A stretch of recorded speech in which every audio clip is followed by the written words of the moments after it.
Bismillahirrahmanirrahim. Assalamualaikum warahmatullahi wabarakatuh. Alhamdulillahirrabbilalamin. Assalatu wassalamu ala asrafil anbiya wal mursalin Sayyidina Muhammad wa ala alihi wa sahbihi ajmain, amma ba'du. Yang kami hormati Bapak Solihuddin LCMM selaku dosen pengampu mata kuliah Sistem Informasi Manajemen. Nah, di sini saya Alfiatur Rahmaniyah sebagai perwakilan dari kelompok 8. Kami di sini akan menjelaskan tentang sistem informasi pemasaran.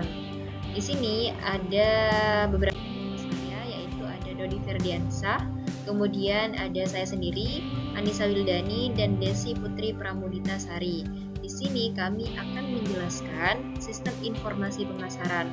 Nah, untuk mempersingkat waktu, dipersilahkan kepada pemateri pertama, kedua, dan juga ketiga untuk menjelaskan, dimulai dari pemateri pertama.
Assalamualaikum warahmatullahi wabarakatuh.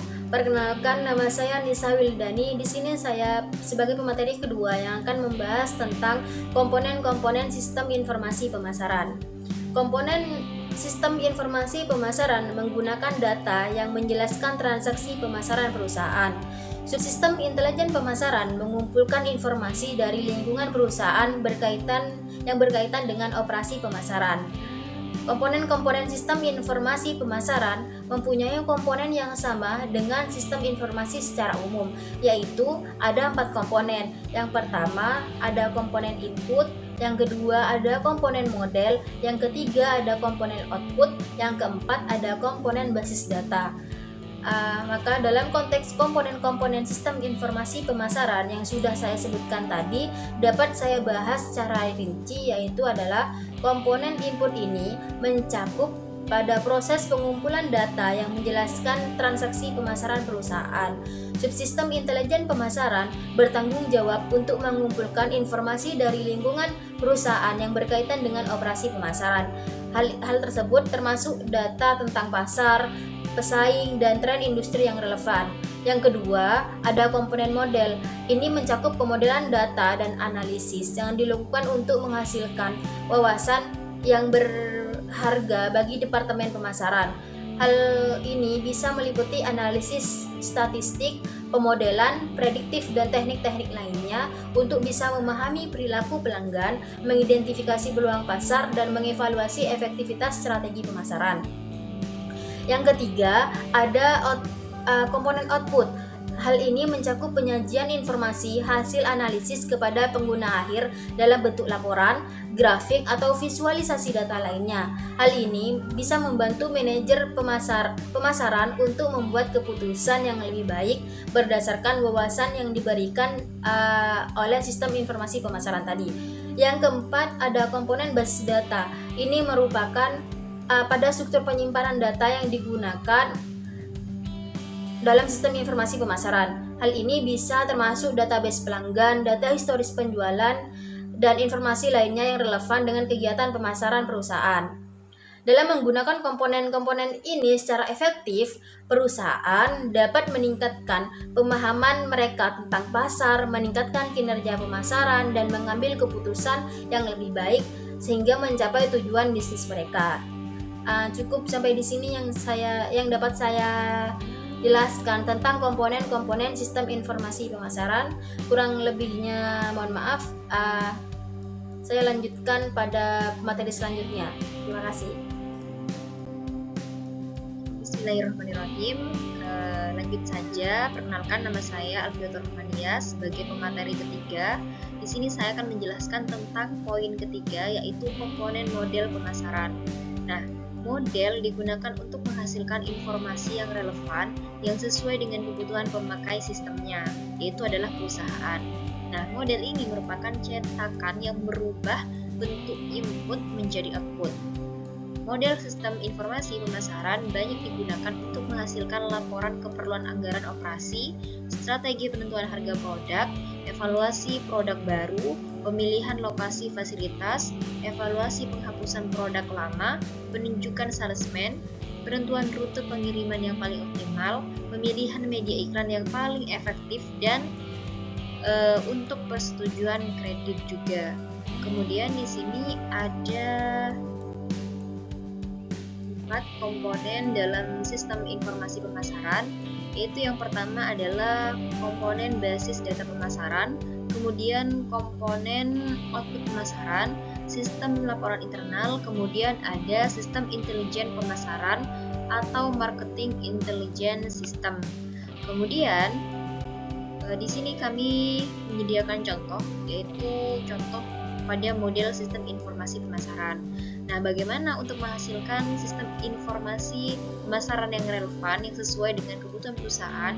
Maka caranya itu dengan yang pertama, kita harus menyediakan beberapa data yang kita dapat dari sumber internal dan juga sumber eksternal perusahaan, yaitu ada di sini. Kan tadi komponennya ada 4, tapi kami sediakan ada 3 di sini berdasarkan contoh di buku, yaitu ada sistem pemrosesan transaksi, ini didapat dari sumber internal.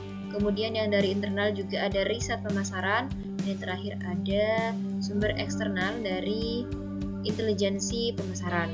Nah, setelah data-data ini kita sudah temukan dari internal maupun eksternal perusahaan, kemudian jadilah berbasis data.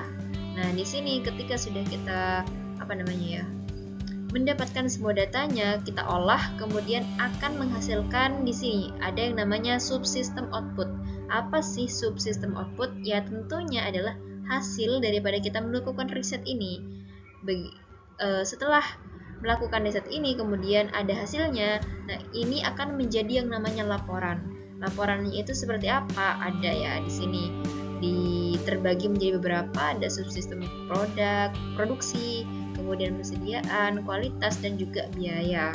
Nah, tentunya dari beberapa laporan yang sudah ada di sini, dari outputnya gitu setelah melakukan riset, ini diperuntukkan untuk siapa sih informasinya? Nah, pastinya untuk pengguna. Nah, di sini teman-teman bisa lihat ada tandanya yang seperti ini adalah data, kemudian yang ada titik-titiknya ini adalah berupa informasi. Jadi informasinya ini untuk si pengguna gitu atau konsumen gitu lah istilahnya.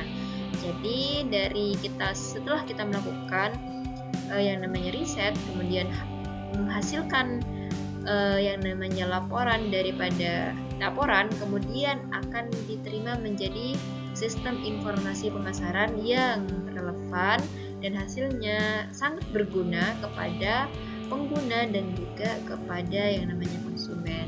Itu saja penjelasan dari saya. Terima kasih. Semoga dapat dipahami. Wassalamualaikum warahmatullahi wabarakatuh.